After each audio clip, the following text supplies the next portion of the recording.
Hi, it's Cara, and today we're filming on a new camera, by the way. Does it seem superior? We're filming my June wrap-up.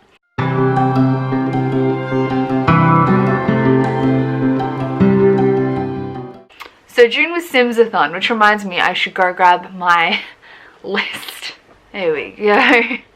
So I ended up reading 1, 2, 3, 4, 5, 6, 7, 8, 9, 10, 11, 12, 13, 14, 15, 16, 17 things in the month of June, which I'm really happy about.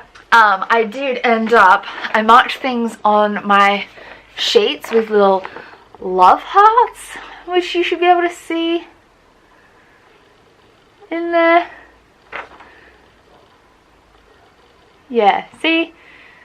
You should be able to see these little love hearts that I put over the challenges I completed.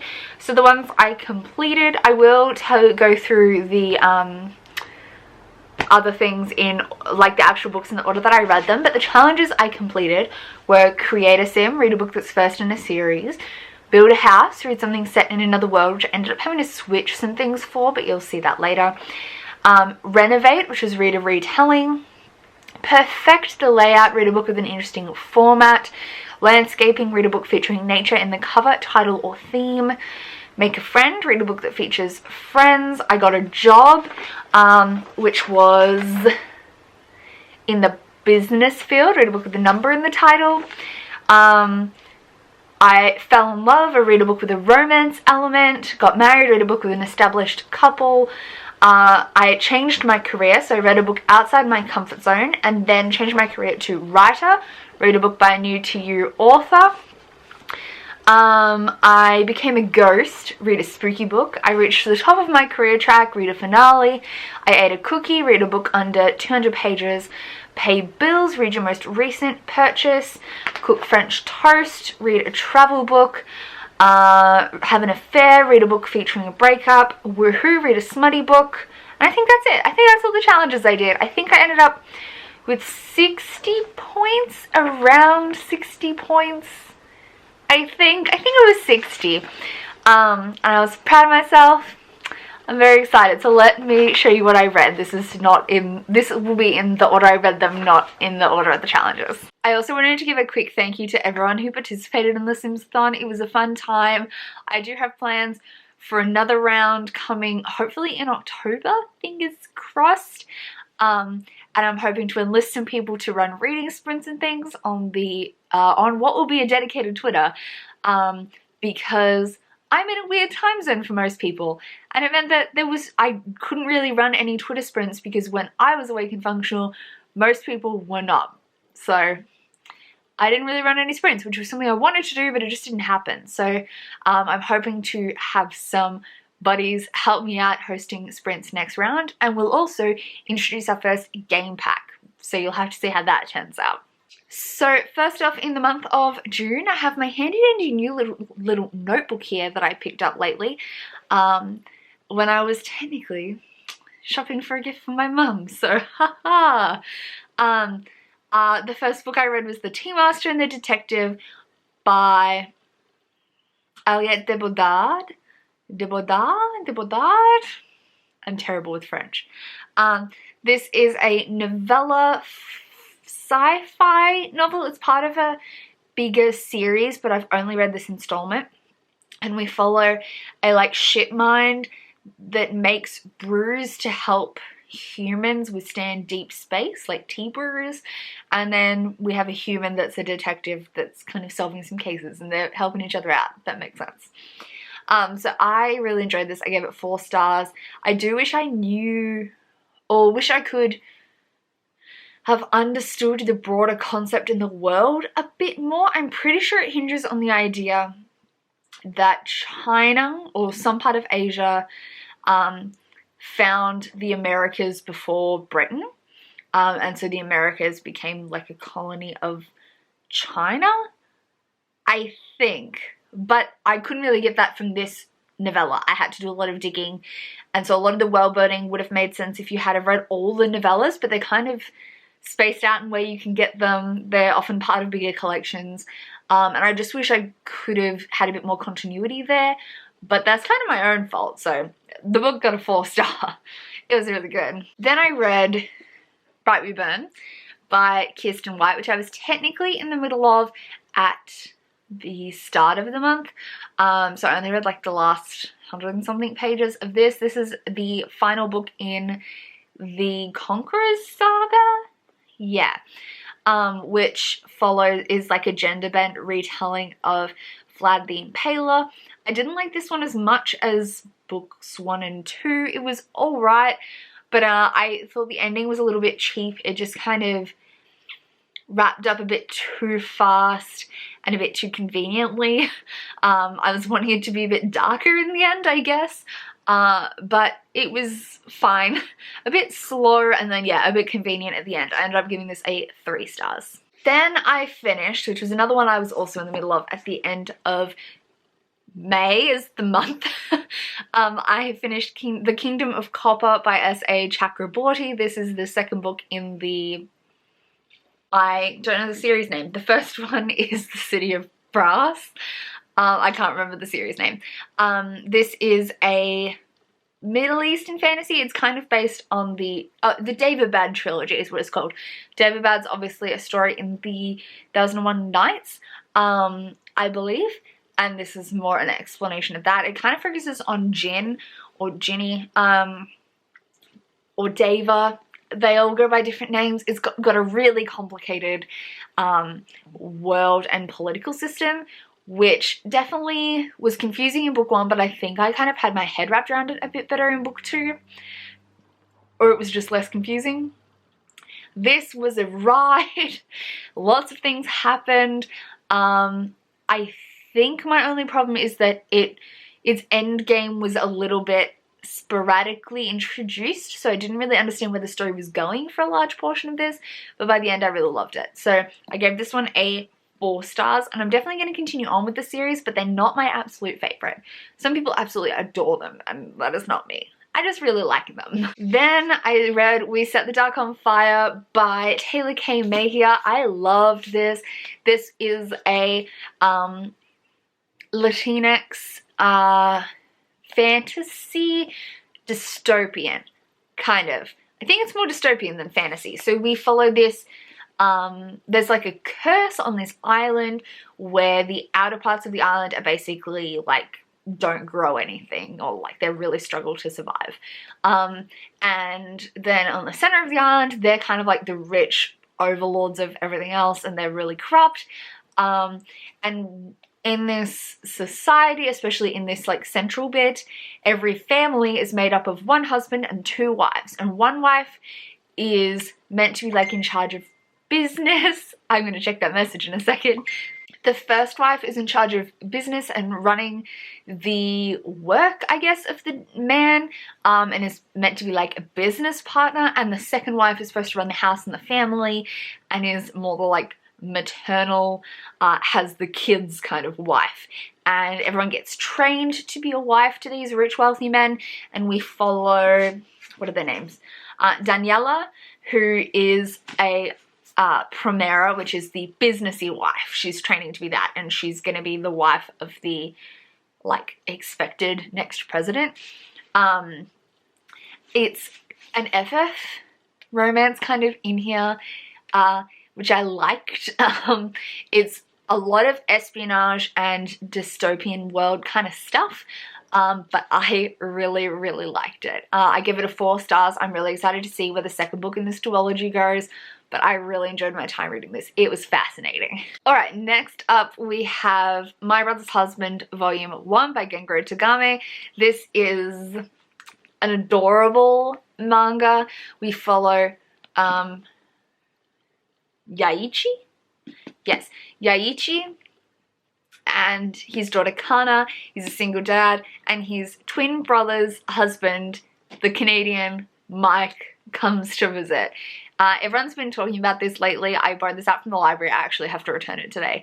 I thought it was freaking adorable. It looks into a lot of the queer culture in Japan and how everything's often shoved under the rug, which I thought was very well thought out. Weirdly, this is like got some low-key sexiness, but only because the drawer, these men spend a lot of time in the bath. And I was showing the boys like, look, they're in the bath. It's a bit weird, but I loved it. It was really fun. I ended up giving this a 4.5 stars. The next thing I read was The Amber Spyglass by Philip Pullman, which I technically listened to on audiobook. This is the third and final book in the original His Dark Materials trilogy. I gave this a 3.5 stars. I'm glad I'm done, but I hate the narration. Like, the audiobook narration is not my cup of tea. It's a full cast audiobook, which you think should be amazing, but it's narrated by the author, and really the novel style doesn't lend itself well to a full cast audiobook. It was weird, really jarring. I obviously got used to it the more of these in the series I read, but still was not my fave. And this book had a lot of weird things going on.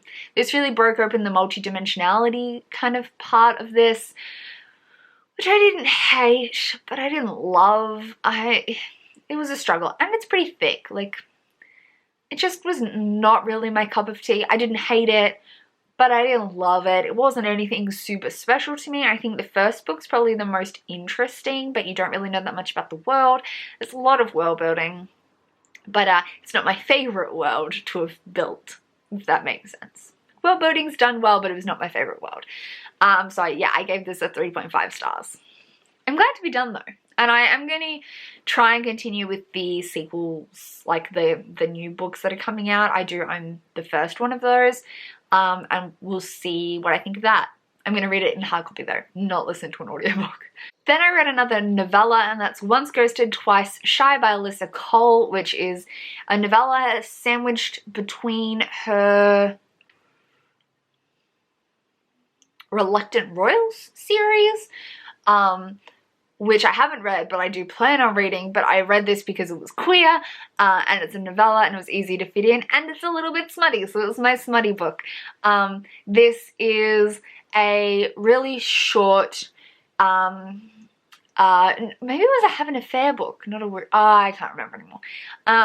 This is a like little romantic story between these two girls. They had a brief Tinder romance, but things went awry, and now they're coming back together and trying to rekindle their chemistry, but dealing with the pain from the first time it didn't work out. So it's really cute. I give it a 3.5 stars, but that's mainly just because novellas don't give me enough time to feel fully invested. It was great. I am definitely gonna read more in that series, probably on audiobook. Then I finally finished, I say finally because it took me ages, Empire of Sand by Tasha Suri, which is kind of like the first in a series of interconnected fantasy novels based on Indian mythology. So, no, medieval India. Not Indian mythology, but medieval India. So we follow Mare, who is trapped between, it says, Mare is a girl trapped between two cultures. So she's like, her mum was of these nomadic people that have like magic in a kind of like dance, but it reminds me of yoga. I was getting very yogi vibes, but they called it dancing. And her dad's like from a more aristocratic kind of group that don't do the magics. And her magics is kind of forbidden, and then she gets kind of enslaved to this guy. It's complicated. There's a kind of like enemies to lovers romance, but more just like kind of antagonist to lovers. This is definitely like a fantasy romance, with the romance playing a pretty heavy component, but it does deal with some themes of like autonomy, gods, and like evil spirits like Deva, and I did enjoy it, but I didn't absolutely love it. I ended up giving it also a 3.5 stars. It just was pretty slow, and I feel like it didn't really have a strong inciting incident. There was kind of like one semi-inciting incident and another semi-inciting incident. It just felt like a series of inciting incidents rather than a strong middle plot, and then so the middle kind of dragged a bit, but the ending was really good. So I gave it a 3.5 stars. I am going to pick up the second book in this, which follows Mare's little sister, just to see what's going on there. Then I read my first 5-star book of the month, and that is The Lost Coast by Amy Rose Capetta. I have seen people review this and not like it, and I can kind of tell why people don't like it. It's very minimalistic, magic-y, but not details of how the magic works or anything. You just kind of expect it to go along with it. And a lot of atmosphere, but I absolutely loved it. It has a huge cast of queer characters. They're all witches of a sort, all with kind of different kind of spells they connect to the most. We have, does it have all the girls here? We mainly follow Danny, who's kind of coming into the group, and she's then, yeah, being introduced to the Greys, who are looking for Imogen, who was one of the Greys but has kind of gone missing, which makes more sense the more you read. I don't know, just the writing style really worked for me. The plot was amazing. I flew through it. I was obsessed. I couldn't put it down. I just really, really loved everything about it. It was so good. I don't know why I was so obsessed with it, but I just was. It was just so fascinating to me, and I just was hooked and intrigued, and I read it super fast. I could have read it faster, but I was trying to read other stuff at the same time. I just like gobbled this up. It was amazing. It was just my cup of tea. Kind of reminded me of the Raven Boys a little, but like the queer girl version. But also, what else? I was feeling a lot of vibes of a lot of things I really like. It's a writing style I really enjoy. And I've read other stuff by Amy Rose Capetta which didn't have this writing style that I didn't enjoy anywhere near as much. So I definitely think that was a big component of this. Also a whole bunch of queer girls. It was amazing. I honestly think that could be one of my favorite books of the year. So, haha. My only other 5 stars was a 5-star book was a reread, and that was Illuminate by Amy Kaufman and Jay Kristoff. I think this is the strongest in this series. Like book 2 and 3 aren't 5-star worthy, but this one really is. And I listened to the audiobook for the first time, which I really, really enjoyed. I definitely think you should do both. You shouldn't just read the audiobook or just read the book. But it was a great time. I had forgotten a lot of things, so I definitely still felt the twists and turns, and I had a great time reading this. Then we have another 3-star read, and this was another audiobook I listened to, and that's The Cure for Dreaming by Kat Winters. This is what I thought would have been a gothic historical fantasy. It's more just a historical paranormal. I didn't feel the gothic vibes enough from this, which I think is why it ended up being a 3-star. We follow Olivia, who is kind of wanting to be a suffragette, but she hasn't really quite got all the way yet. Her dad's very overbearing, and it looks a lot at male power in the 1900s. I'm pretty sure this is set in 1900. Yeah, the year 1900. She gets hypnotized by this guy, Henri Reverie, and he gets her to like do the plank thing, and then her dad goes, "Oh, cool, you were successfully hypnotized. I want to hypnotize your suffragette ideas out of you."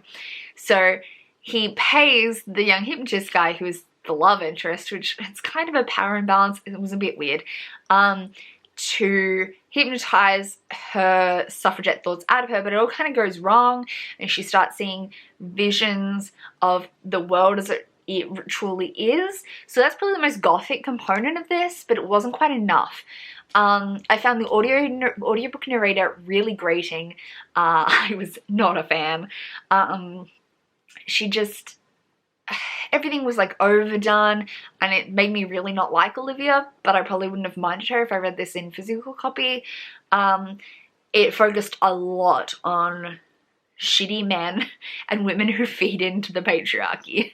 So really this is more a feminist book, not a gothic paranormal. So I think a lot of this is to do with my expectations, but if you're wanting a real feminist historical book, I think you really like this. Sorry, the camera shut off, so I'm not sure if I'm at the same zoom as I was before. Not sure. So I've got a couple more things to talk about. It took me all like 3 weeks of the month, but I did finally finish The Hero of Ages by Brandon Sanderson, which is the 3rd book in the Mistborn trilogy. Finally, I ended up giving this a 4 stars. I had some problems with it. I liked it, but I thought the ending was a little bit all convenient. It all just kind of wrapped up really neatly, which I wasn't a fan of. The consequences seemed a little meh. It's no secret that I'm not a fan of Vin. I just find her a bit boring. She's better in this than book 2 though. Kelsia was always my favorite character, so go figure. But yeah, everything just kind of like neat bowed. I wanted a little bit more complicatedness from the end. Also, this is like setup and like slow drudging, finding little bits out about what will be the ultimate end. And I just, all that drudging, it was just slow. This is a slow read. I really hope Hero of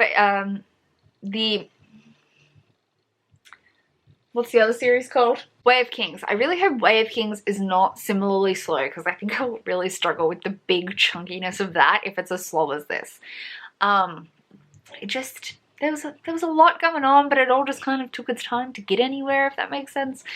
Also, I didn't like that it seemed like impossible odds for 80%, and then the thing that happened to change the impossible odds kind of came out of nowhere. I just have problems with the ending of this, let's be real. So it's a 4 stars, it was fine, it was an alright time. I'm glad the trilogy's over. And then I went on to read book 2, the sequel, to My Brother's Husband, so volume 2. That's how manga work, by Gengaro Tagami. I didn't like volume 2 quite as much as volume 1. I think the arcs didn't work quite as well. But I did have a fun time reading it, and I would love to see more books with Kana and her dad. I'm blanking on his name again. Yaichi. I kind of want the 2 of them to go to Canada to see Mike and kind of have the opposite experience, like looking at the Canadian cultural stuff. That would be great. I did really enjoy this, and I gave it a 4.5 stars. Then I listened to another audiobook last minute. I kind of just tucked it in there, and that's Her Royal Highness by Rachel Hawkins. This is the 2nd book in the Royals trilogy, but it is Royals Connected series. Didn't read book 1. I was not in the mood. I couldn't find an audiobook, and I also didn't care that much because I wanted the queers, because this is an FF romance, royal romance. We follow Millie, who is fed up because her kind of girlfriend, they're not really dating exclusively, but she wants them to be, and then the girl goes back to an ex, and Millie's heartbroken. She decides to go spend the year at a school in Scotland, which she was really passionate about already, but was kind of putting on hold for this girl. And then when she gets to Scotland, her roommate is the Princess of Scotland. And it's a like hate to love romance. Ah, so good. I do think it had I enjoyed the ride, but I do wish the ending was kind of drawn out a bit more and it had a bit more time to settle. And I also wish that some of the characters introduced at the start when she was still in Texas, like her Texan friends, I'm glad she had friends that kind of carried, like, that were, so she didn't seem to like pop out of nowhere, but I wish they kind of carried through the narrative a bit more. They were just kind of sometimes tacked in, but not very effectively, and I think they could have played a bigger part in the narrative throughout. But that's just me. So I ended up giving this a 4.5 stars as well. Then I read the sequel to Lifelike. This is Deviate by Jay Kristoff, which I'm so glad I read. It came out this month. I was super hyped for it. This follows Lemon Fresh and like follows on directly after book 1. This is like a dystopian sci-fi kind of blend. I really, really enjoy it. I flew through this. I Love the characters. I think the plot is nuts. I do think it kind of didn't climax properly for me. It left on a cliffhanger, but not quite in the right spot. I felt like it needed a secondary climb, like kind of went here, but what's coming next is going to be here, but it stopped here. And I kind of wish it just did that next bit and then had a cliffhanger. It just felt like stopped short, like it was cut a little bit too early, if that makes sense. But I did really enjoy it. It was a fun ride. Lots of things happened. Twists and turns. Heart revved out. I gave it a 4.5 stars. I had a great time. Then we followed that up with a freaking DNF, and that is Temera by Naomi Novak. I'm really kind of bummed because this was on my 5-star predictions jar pull, and I was struggle town. I was at page like 99, 98, and I felt like I couldn't be bothered. The only thing I was enjoying about this was the characters, particularly the dragons. They're like giant cats. They're amazing. But the plot didn't seem to be going anywhere. I didn't really understand the point of the plot. And I was like a third of the way through.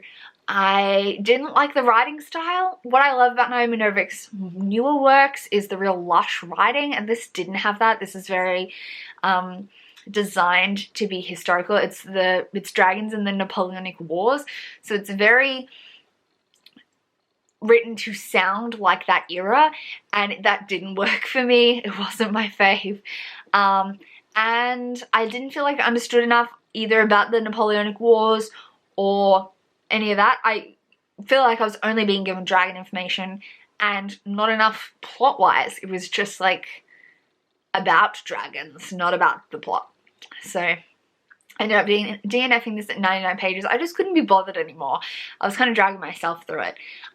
So I decided to give up. I might try again on audiobook at some point, but I'm not going to rush to do it. I'm just DNFing this for now. I'm sad about it.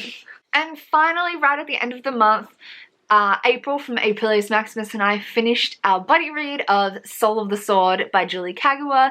This is the second book in the Shadow of the Fox series, which is a Japanese, well, heavily Japanese inspired fantasy. That was a burp. Sorry. I thought this was really good. It did have a little bit of a second book slump. We follow, the series kind of follows Yumeko, who is a kitsune, or half kitsune, and a samurai guy who has a demon in his sword. And things happened at the end of the first book that continue on in this one. I really liked the ending. The ending had a lot of like up and go, but I do think the middle kind of dragged a little bit, and it definitely felt like this was bridging the gap between book 1 and book 2 for all the action to happen in book 3. So yeah, a little bit of second book slump, but I did enjoy it. I gave it a 3.5 stars, which I think was pretty similar to what April gave it. So those are all the books that I read in the month of June.